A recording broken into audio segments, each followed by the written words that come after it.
मैं खड़ा हूँ इस समय ग्राम सुहेतारा गन्ना विकास परिषद कमलापुर और आप हैं प्रगतिशील कृषक मिस्टर नंद किशोर जी। ये ट्रेंच विधि से गन्ना बोया गया है और उसके साथ देखिए इन्होंने मसूर लगाई है बेंड पे और उसी में इन्होंने सरसों की भी बीच बीच में लाइन दे दिया। अब मैं इनसे अनुरोध करूंगा कि अपना परिचय एक बार स्वयं दे दें।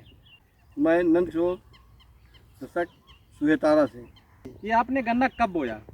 25 अक्टूबर गन्ना बोया गया। और इसमें कौन सी प्रजाति आपने बोई? 00118 यानी CO0118 जो अरली प्रजाति है जी। मसूर कब बोया? मसूर से दूसरे दिन बोया 26-27 तारीख। हाँ, यानी 25 अक्टूबर का गन्ना है और 26 और 27 अक्टूबर को मसूर बोया। और सरसों कब बोया? सरसों भी उसी साथ में बो दिया। अच्छा, यानी मसूर के साथ में ही सरसों बो दिया। अब पकने की बिल्कुल तैयारी है। इंच में हाँ, एक गांठ आपने बोई। हाँ। और CO0118 है, देख रहे हैं जमाव बहुत अच्छा है। गन्ने में किसी ने कहा था 80-90% जमाव। 60 के ऊपर आता ही नहीं। 60 के ऊपर आता नहीं है। अच्छा, जो आपने इस बार ये सिंगल बट से बुआई किया था, इससे पहले कभी आपने सिंगल बट से बुआई किया? नहीं, ट्रेंच बोया रहा, लेकिन बेड़ा 3-4 गांठ बोया रहा। यानी कि आप कह रहे हैं कि 3-4 गांठ का जो है बेड़ा बोते थे और पाटा लगा दिया था। अच्छा, पाटा लगा देते थे। इससे पाटा नहीं लगाया गया। पाटा नहीं लगाया गया, तो पाटा न लगाने कुछ फायदा है? हाँ, फायदा, जमाव अच्छा हुआ। हाँ। और जल्दी जमाव हुआ। तो कितना % जमा होगा?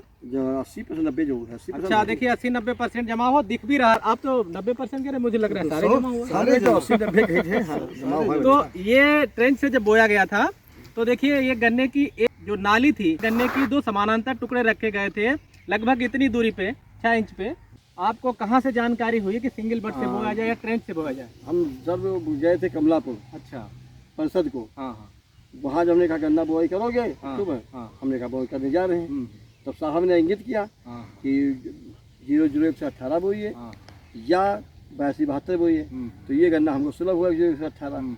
तो 00118 हमने ला के बीज यानी CO0118 और वहाँ से कमलापुर से भी हमारे ग्राम सेवक जी और प्लस ग्राम सेवक तो आपके यही हैं। और कुछ आपने हमसे भी पूछा था? हाँ, आपसे पूछा था और आप साहब मौके पर खड़े होकर जब 10-5 लाइन बोआई करा के साहब ने तब खेत से मैं इस खेत की बोआई कराने आया था। इनके 2 खेत बोए गए थे और फिर उसके बाद इन्होंने और भी गन्ना बोया तो बिल्कुल वो ट्रेंड हो गए और उसी ट्रैक पे चले और वैसे ही बोया। हाँ, पे 4 एकड़ 5 बोए। हाँ, करीब 5 एकड़ गन्ना और मुझे लग रहा है सब 118 ही है। हाँ, सब 118। 5 एकड़ गन्ना इन्होंने बोया हुआ है और इसी तरीके से मसूर और सरसों लगा हुआ है। और बीज भी 72 कुंटल 73 पराबसमात।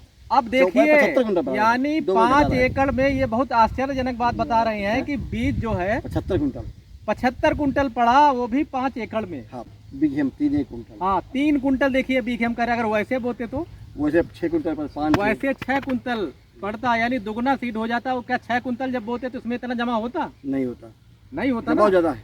अब आपको समझ में आ गया जो हम लोग थोड़ा बहुत कहते हैं। मेरी बात मान लीजिए, मान लेनी चाहिए जी। बिल्कुल बात मानेगा। हमारे हाथ से बोआई और सरदार जी कर रहे समय। अच्छा, तो बोआ जा रहा है। देखिए इनको देखते हुए इधर काफी जो है अब जागरूकता आ गई। और अभी मैं हृदय नगर में खड़ा था वहाँ पे, वो भी वो एक बिनौरा में देख के आए हैं तो कह रहे हैं अभी ट्रेंच लेके वो भी बो रहे हैं। तो देखिए अब आपको पता लग रहा होगा कि एक दूसरे के देख के कितनी तेजी से फैलता है ये। बहुत थोड़े बदलाव होने हरमा की नहीं। हाँ, थोड़ा हल्की बीच दूरी 90 का थी, हमारा 120 पर बोया था। इस समय कर देनी चाहिए, जाड़े में थोड़ा बढ़े और इस समय 3 फीट पे ले जाना चाहिए। अच्छा, अब आप बताओ, आपने 5 एकड़ गन्ना बोया CO0118 जैसा अभी आपने बताया और मात्र 75 कुंतल बीज पड़ा। जमाव आप कह रहे 80-90% है। 1 एकड़ मसूर कितना हो जाएगा? अब तो आप अनुमान लगा सकते हैं, फली लगी। अरे मसूर 1 एकड़ में जो 1 कुंटल बीघे से कम नहीं। तो देखिए कह रहे हैं 1 कुंटल बीघे, यानी मसूर भी 5 कुंटल। 1 एकड़ में 5 कुंटल जरूर निकलेगी। मसूर का रेट क्या चल रहा होगा? अब मसूर भाई जो बिक जाए 5-6 हज़ार में है, तो करीब 6,000 रुपये मसूर का रेट चल रहा है। तो करीब 30,000 रुपये एकड़ मसूर हो गई। सरसों कितनी हो जाएगी आप देख रहे हैं? 2 कुंटल 2.5 कुंटल। 2 कुंटल देखिए 1 एकड़ में करीब 2.5 कुंटल सरसों निकल आएगी। करीब 15-20 हज़ार की भी हो जाएगी। तो पूरा इंतजाम 50,000 का हो गया। गन्ना बोने से लेके और सरसों और मसूर निकालने तक आपका कितना खर्चा आ जाएगा? बुआई से लेके अभी सरसों निकलने तक, कटाई की बात नहीं कर रहा हूँ, अब तक जो आपने गन्ने में लगाया और अब तक जो मसूर सरसों में लगाया, 12,000 रुपये बुआई से लेके। और जब गन्ना इन्होंने बोना शुरू किया था और ये जब मसूर और सरसों काट लेंगे तब तक की बात कर रहे हैं हम। और कह रहे हैं कि करीब 10-12 हज़ार रुपये मेरा लागत लग गई एकड़ में। और आपको 1 एकड़ में, और अभी आपको देखना सरसों मसूर से ही करीब मिल जाएगा कितना, करीब 50,000 रुपये। हाँ बिल्कुल। तो आपको एकड़ में जितनी लागत गन्ने में लगेगी कटाई तक, यानी बुआई से लेकर सप्लाई तक, तो पूरा इतना ही आएगा खर्च। हमारी समझ में आवत है ये सब निकाल लिया जाए, इसके बाद चाहा जाए तो मूंग और उड़द भी हो सकता है। अब देखिए इन्होंने एक और ये तो अच्छी नई बात बात बता है, दी। बिल्कुल।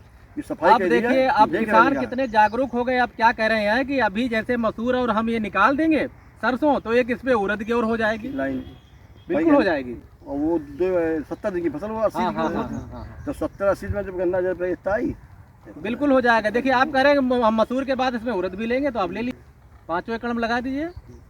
नहीं लगाई भी उड़द, हाँ। जो अभी तुरंत पहुँच जा रहे हैं ना, उसमें भी उड़ या मुझे ले जाए। तो मैं बाकी किसानों से यही कहना चाह रहा हूँ कि आप दूरी बढ़ा के गन्ना बोइए, सिंगल बड से बोइए, 100% जमाव लीजिए, मेड़ पे सह फसल लीजिए, चाहे एक फसल लीजिए चाहे 2 फसल लीजिए। नंद किशोर जी कह रहे हैं कि मसूर निकाल के अभी हम इस पे उड़द ले लेंगे। बहुत बहुत धन्यवाद।